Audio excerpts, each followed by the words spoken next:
السلام علیکم۔ خاص موقعوں پر کہے جانے والے مسنون کلمات۔ کسی مسلمان سے ملیں تو سلام کریں، السلام علیکم ورحمۃ اللہ وبرکاتہ۔ ترجمہ: تم پر سلامتی ہو اور اللہ کی رحمت اور اس کی برکتیں ہوں۔ کوئی مسلمان سلام کرے تو یہ جواب دیں، وعلیکم السلام ورحمۃ اللہ وبرکاتہ۔ ترجمہ: اور تم پر بھی سلامتی ہو اور اللہ کی رحمت اور اس کی برکتیں ہوں۔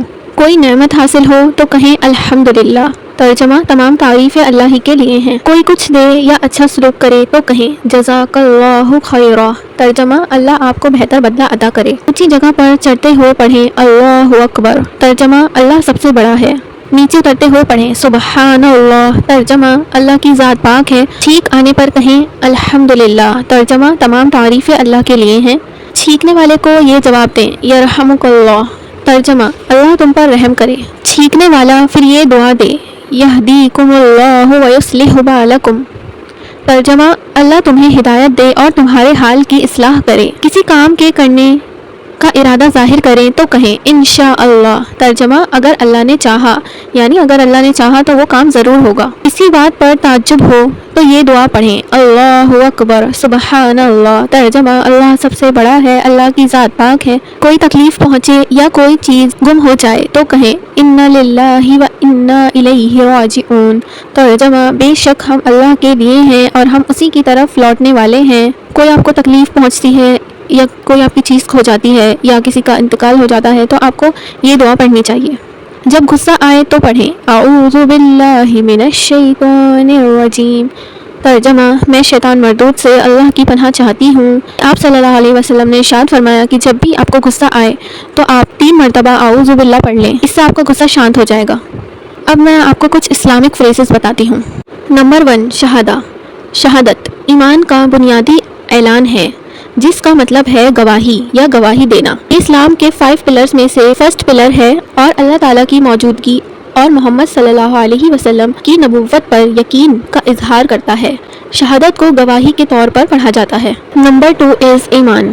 اسلام میں ایمان کا ترجمہ ایمان یا عقیدہ ہے، جو اسلام کے مذہبی پہلوؤں میں ایمان اور اعمال کی داخلی پہچان کی نمائندگی کرتا ہے۔ ایمان کو 6 پلرز میں یقین کے طور پر بیان کیا جاتا ہے۔ نمبر 3، توحید۔ توحید کا مطلب ہے اللہ ایک ہے اور اس کے سوا کوئی معبود نہیں۔ یہ اسلام میں ایک بنیادی عقیدہ ہے، اس بات پر زور دیتا ہے کہ صرف ایک اللہ ہے اور وہ بغیر کسی شریک یا برابری کے ہے، اس کا کوئی شریک نہیں۔ نمبر 4، شرک۔ شرک سے مراد ہے کہ اللہ تعالیٰ کے ساتھ کسی کو شریک کرنا یا اللہ تعالیٰ کے علاوہ کسی اور چیز سے خدائی صفات منسوب کرنا، اسے اسلام میں سب سے بڑا گناہ سمجھا جاتا ہے۔ توحید سے کیا مراد تھا کہ اللہ کے سوا کوئی معبود نہیں، وہ اکیلا ہے، اس کا کوئی شریک نہیں۔ تو جو شرک ہے وہ بالکل اس کا اپوزٹ ہے کہ اللہ کی ذات میں کسی کو شریک کرنا۔ شرک ایک بڑا گناہ ہے جس کی کوئی معافی نہیں ہے، ہم مسلمانوں کو اس سے بچنا چاہیے۔ نمبر 4، وضو۔ وضو سے مراد نماز سے پہلے کی جانے والی پاکی یا بدن کو دھونا ہے۔ یہ جسمانی اور روحانی طور پر پاکیزگی کی ایک شکل ہے اور مسلمانوں کے لیے ضروری ہے کہ وہ نماز پڑھنے سے پہلے وضو ضرور کریں۔ نمبر 6، صلاۃ، جسے نماز بھی کہا جاتا ہے، سے مراد ہے کہ نماز جو مسلمانوں پر فرض ہیں، 5 وقت کی نمازیں۔ صلاۃ اسلام کے 6 پلرز میں شامل ہے۔ نماز پڑھنے سے اللہ تعالیٰ سے رابطہ کرا جا سکتا ہے، اپنی بات اللہ کے آگے پیش کری جا سکتی ہے۔ نمبر 7، دعا۔ دعا کا مطلب ہے اللہ تعالیٰ کو اپنی ضرورتیں بتانا، اللہ تعالیٰ سے اپنی ضرورتیں شیئر کرنا، اللہ سے مانگنا۔ اللہ کے اور بھی قریب لاتی ہے ہمیں دعا۔ دعا کو اسلامی عبادت اور روحانیات کا ایک لازمی حصہ سمجھا جاتا ہے، جو اللہ تعالیٰ سے جڑنے کا ایک ذریعہ ہے۔ نمبر 8، فقہ۔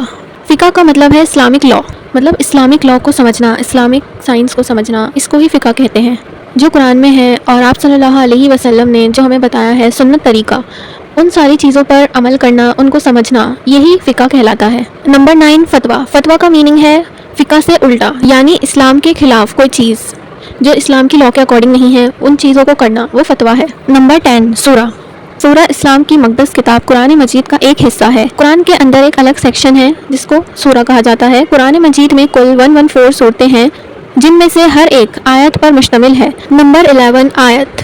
آیت جو ہر قرآن مجید کی سورت کے انفرادی بیانات کا حوالہ دیتی ہے۔ آیت نشان یا ثبوت کو بھی ظاہر کرتی ہے اور مذہبی عقیدے اور رہنمائی کے مختلف پہلوؤں کا حوالہ دے سکتی ہے۔ نمبر 12، قرآن مجید تمام انسانوں کے نام اللہ کا پیغام ہے۔ قرآن مجید مسلمانوں کی ایک مقدس کتاب ہے جو اللہ کا پیغام ہے، جس میں ہمارے لیے اللہ کا پیغام ہے، تمام انسانوں کی ہدایت کے لیے نازل ہوا ہے۔ اس پر عمل کر کے انسان دنیا میں پاکیزہ زندگی گزارتا ہے اور آخرت میں ہمیشہ کی کامیابی حاصل کرتا ہے۔ اس کتاب میں ہر زمانے میں ہر فرد کے لیے زندگی گزارنے کے اصول بتائے گئے ہیں۔ اللہ تعالیٰ اور آپ صلی اللہ علیہ وسلم کی پسندیدہ باتوں کو اپنانے کی تعلیم دی گئی ہے اور اللہ اور اس کے رسول کو ناراض کرنے والی باتوں سے روکا گیا ہے۔ نمبر 13 حدیث سے مراد ہے کہ آپ صلی اللہ علیہ وسلم کی بتائی ہوئی چیزیں جو آپ صلی اللہ علیہ وسلم نے کہا ہے کرنے کو، اس کو سنت کہتے ہیں۔ وہی حدیث ہے جو ہمیں صحابہ کے ذریعے بتائی گئی ہے۔ بنیادی طور پر یہ نبی صلی اللہ علیہ وسلم کی زندگی اور تعلیمات کا ریکارڈ ہے حدیث۔